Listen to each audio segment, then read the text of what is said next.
বিশ্বকবি কবি সম্রাট আল্লামা ইকবাল সুন্দর একটি কথা বলেছিলেন, জাগা জিলাগানে কে লিয়ে দুনিয়া নেহি হে, ইয়া ইবরত কে জাহে তামাশা নেহি হে। দুনিয়া খেল তামাশা করার জায়গা নয়, ইতিহাস থেকে শিক্ষা নাও, পূর্বপুরুষদের দিকে তাকাও। আল্লাহর দ্বীনের কর্মীদের গায়ে হাত লাগানোর কারণে বংশ সহ আল্লাহ সাফ করে দিয়েছেন, বেয়াদবি করবে না। তোমার আগামী 14 পুরুষদেরকে আল্লাহ পাক একই কায়দায় বিদায় করতে পারেন। ওই সমস্ত বামরাম নাস্তিক মোর্তাদের মোকাবেলা করতে রাজি আছেন কারা কারা? দুই হাত উঁচু করে আমার আল্লাহকে দেখায় দেন।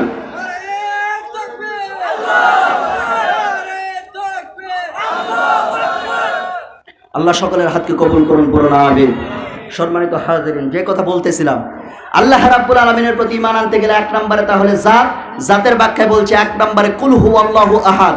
আল্লাহর প্রতি ঈমান আনতে গেলে 1 নম্বরে কুল হুয়াল্লাহু আহাদ। আল্লাহ হলেন একজন, অদ্বিতীয়। আল্লাহ কি 2-3 জন নাকি? আল্লাহ হলেন একজন। এবার আসেন 2 নম্বর আয়াতে আল্লাহ পাক কি বলছেন? আল্লাহুস সামাদ, তিনি কারো মুখাপেক্ষী নন। দুনিয়ার আমরা সবাই আল্লাহর কাছে মুখাপেক্ষী, আমরা দুনিয়ার সবাই আল্লাহর কাছে চাইব, কিন্তু আল্লাহ পাক আমাদের কাছে কখনো কোনো কিছু চাইবেন না।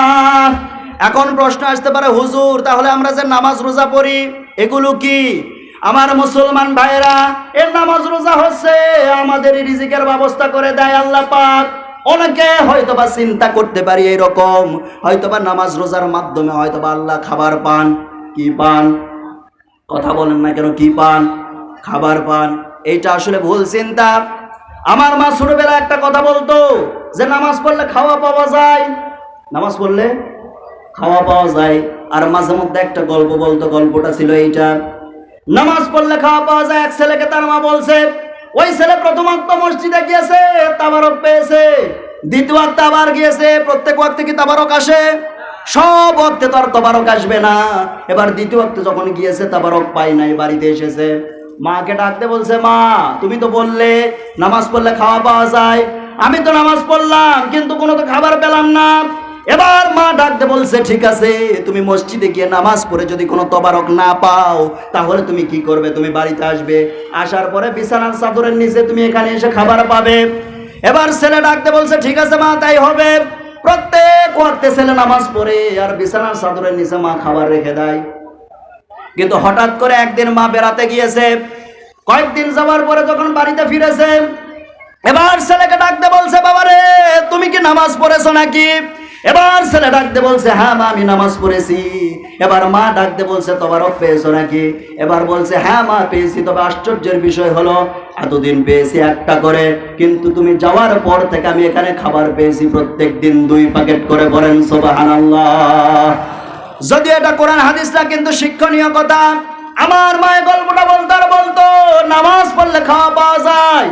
ছোটবেলায় গল্প পড়তো, কিন্তু বড় হওয়ার পরে এটা আমি বুঝতে পারলাম এটা আমার শুধু মায়ের কথা না, এটা কোরআনুল কারীমের কথা। আল্লাহ পাক জানিয়েছেন, সবারই কম বেশি জানা আছে, সবাই পড়েন, ফালিয়াবুদু রাব্ব হাযাল বাইতিল্লাযী আত'আমাহুম মিন জু'ইন ওয়া আমানাহুম মিন খাউফ।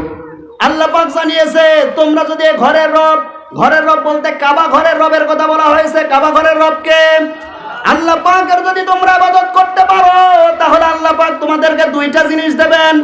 1 নম্বর আল্লাহ পাক তোমাদেরকে ক্ষুধামুক্ত করে দেবেন, আর 2 নম্বরে ভীতিমুক্ত করে দেবেন।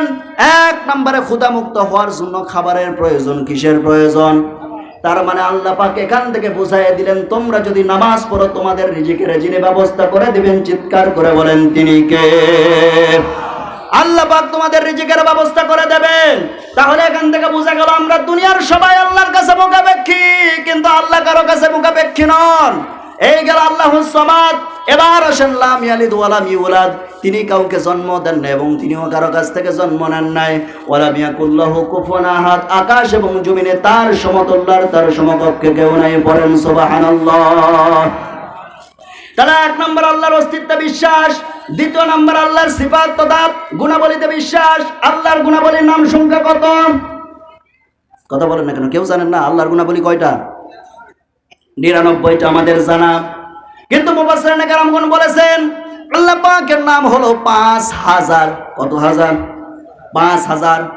তাওরাতে আছে 1000, জাবুরে আছে 1000, ইনজিল আছে 1000, কোরআনুল কারীমের মধ্যে আছে 1000, লৌহে মাহফুজে আছে কয় হাজার?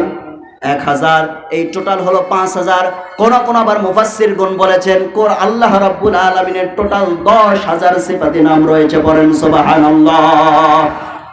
আমার মুসলমান ভাইয়েরা, তাহলে আল্লাহ সেই সিফাতি নামগুলোর প্রতি বিশ্বাস স্থাপন করার দরকার আছে না নাই? আল্লাহর সিফাতি নামগুলোর যদি একটা একটা করে ব্যাখ্যা ধরে এই মুহূর্তে সারা রাত কেটে যাবে, ব্যাখ্যা শেষ হবে না। এই জন্য আমি সিফাতি নামের দিকে যেতেছি না। এবার আসেন আল্লাহ পাকের কুদরত তথা ক্ষমতা। আল্লাহর ক্ষমতা আছে না নাই? ক্ষমতা যিনি দিতে পারেন তিনি কে? ক্ষমতা যিনি কেড়ে নিতে পারেন তিনি কে? ক্ষমতা দিয়ে যিনি লাঞ্ছিত করতে পারেন তিনি কে? আমার মুসলমান ভাইয়েরা, ক্ষমতার মালিক যে আল্লাহ পাক। এই জন্য আল্লাহর আইন মানার দরকার আছে না নাই? যারা আল্লাহর আইন মানবে না তাদের সম্পর্কে আল্লাহ পাক বলছেন, ওয়ামান আ'রাদা আন যিকরি ফাইন্না লাহু মাঈশাতান দানকা ওয়া নাহশুরুহু ইয়াওমাল কিয়ামাতি আ'মা। সূরা তাহা 16 নম্বর, 12, 19 নম্বর পৃষ্ঠা 13 নম্বর লাইনের 124 নম্বর আয়াতে আল্লাহ পাক জানিয়েছেন, যারা আমার আইনকে মানবে না, আমার বিধান মানবে না, আমি আল্লাহ রাব্বুল আলামিন তাদের জীবনটাকে সংকীর্ণ করে দেব, তাদের জীবনটাকে আমি ধ্বংস করে দেব। ঘুষ খেয়ে নিয়ে আসবে 10 লাখ টাকা, বাড়িতে এসে দেখবে 20 লাখ টাকার ক্ষতি হয়ে বসে আছে, দঙ্কাত। তাদের জীবনে কোনো সুখ থাকবে না, অশান্তিতে আমি আল্লাহ পাক ভরপুর করে দেব। পড়েন না আউযুবিল্লাহ। তাহলে আল্লাহর ক্ষমতার প্রতি বিশ্বাস স্থাপন করার দরকার আছে না নাই? অবশ্যই আল্লাহর ক্ষমতার প্রতি বিশ্বাস স্থাপন করতে হবে। এই গেল আল্লাহর প্রতি ঈমান আনার 2 নম্বর ধাপ, কুদরত। এবার আসেন চতুর্থ ধাপ কি? চতুর্থ ধাপ হচ্ছে আল্লাহ পাকের হুকুম এবং আহকামে বিশ্বাস স্থাপন করতে হবে। আল্লাহর আদেশ এবং নিষেধক্রমে অবশ্যই বিশ্বাস স্থাপন করতে হবে। আল্লাহর আদেশ ও নিষেধক্রমে আল্লাহ পাক বলছেন, ইয়া মা'শারাল জিন্নি ওয়াল ইনসি ইন ইসতাতা'তুম আন তানফুদু মিন আকতারিস সামাওয়াতি ওয়াল আরদি ফানফুদু লা তানফুদুনা ইল্লা বিসুলতান ফাবিআইয়ি আলা'i রাব্বিকুমা তুকাল্লিবান। আল্লাহ পাক জানিয়েছেন সূরা রহমান 27 নম্বর পারা 11 নম্বর পৃষ্ঠা 9 ও 10 নম্বর লাইনে 37 ও 38 নম্বর আয়াত 2 আল্লাহ পাক জানিয়েছেন, যারা আমার আইনকে পছন্দ করো না, আমার বিধানকে পছন্দ করো না, আমার নিয়ম নীতিকে পছন্দ করো না, তারা আমার দুনিয়া ছেড়ে দিয়ে চলে যাও। সব জায়গায় সুতরাং আমাদের যাওয়ার কি কোথাও জায়গা আছে নাকি? সব জায়গায় কুদরত, সব জায়গায় ক্ষমতা একমাত্র কার? আল্লাহ পাকের। এই জন্য আল্লাহর আইন মানার দরকার আছে না নাই? আমরা কি আল্লাহর আইন মানি?